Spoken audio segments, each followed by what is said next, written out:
Chapter 4, First Generation, Lunchroom Jive. Frank Thomas and Sam Spicer live on the poor side of the Russian River. Chester Miller and Jerry Turner live on the other, not-so-poor side of the river.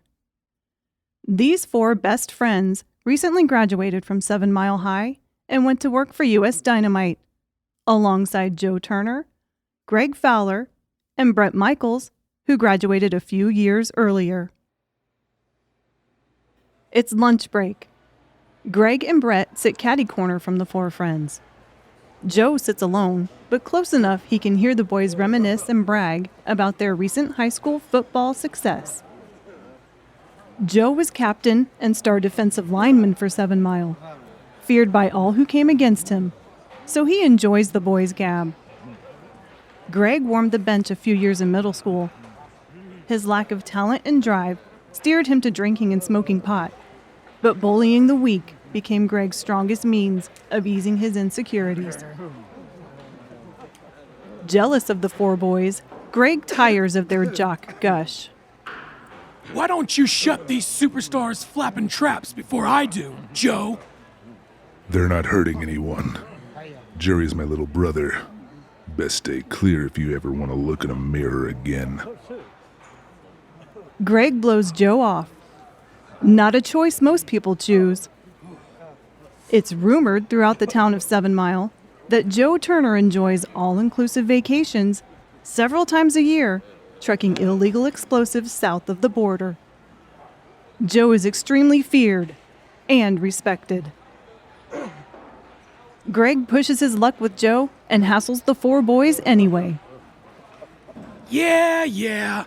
Look what playing high school football for the 7 Mile Vikings landed you super jocks. A minimum wage job, making firecrackers. You're a nothing. I bet not one of you ladies can shoot and skin a deer, not even a rabbit. The four boys' smiling faces turn into threatening scowls. Sam, who is always playing the tough guy, forcefully pushes himself away from the table. What's your game, Big Mouth? You got a problem? Oh, look who just grew peach fuzz.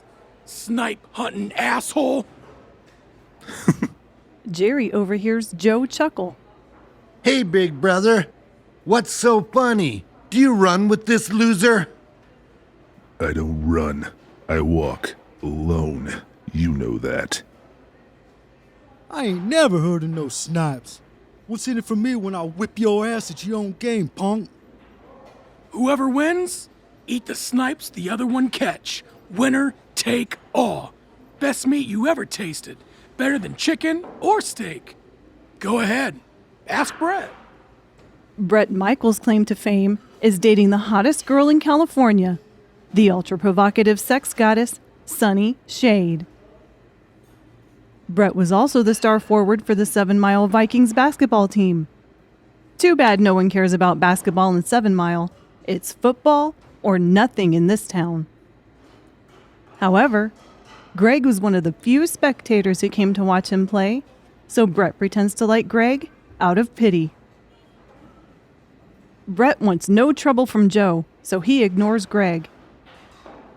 Greg huffs at Brett with disappointment. Fuck you, Brett. Greg points deviously at Sam and the other 3 boys. It'll take you and your lady friends to beat me. You girly scouts want to play? When and where, asshole? Why not tonight? Anus munch. Chester Miller is a big, tough, cautious guy with nothing to prove. He doesn't trust many people, least of all, Greg Fowler. Not on a Friday night, boys. Mommy's little girl still sucking gooey breast milk? Greg sucks his thumb towards them. Mommy's little girls hits a little too close to home for Mama's boy Frank Thomas. He shoots Greg a nasty look. We're on! What about Mary Jo? Mary's babysitting my baby sister tonight. It's cool. Frank looks for any excuse to not hang out with his girlfriend, Mary Jo. You punks meet me at Devil's Backbone Cove. Joe notices Jerry swallowing hard at the mere mention of Devil's Backbone Cove. Say 5:30? Snipes don't like the dark, so don't make me wait. Greg steals a smoke from Sam's cigarette pack sitting on the table.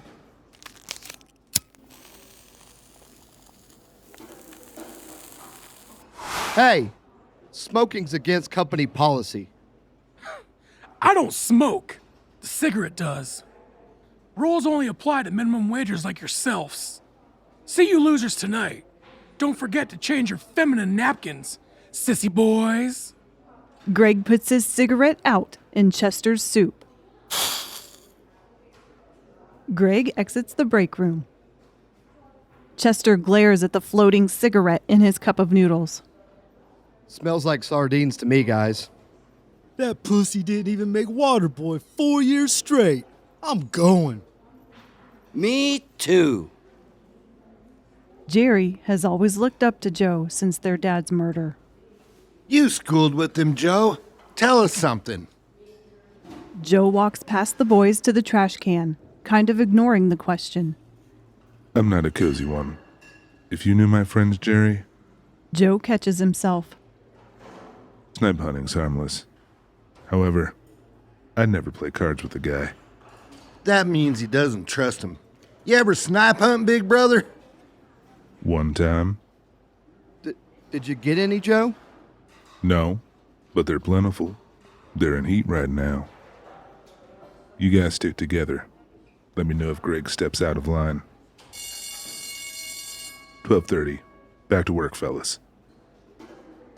Concerned, Joe pulls Jerry to the side. You sure you want to do this, little brother? You've not seen the Cove since Dad died and they snatched Jack. You want me to go with you? It's time for me to face my fears, big brother.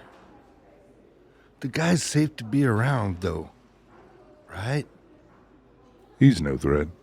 Go have some fun.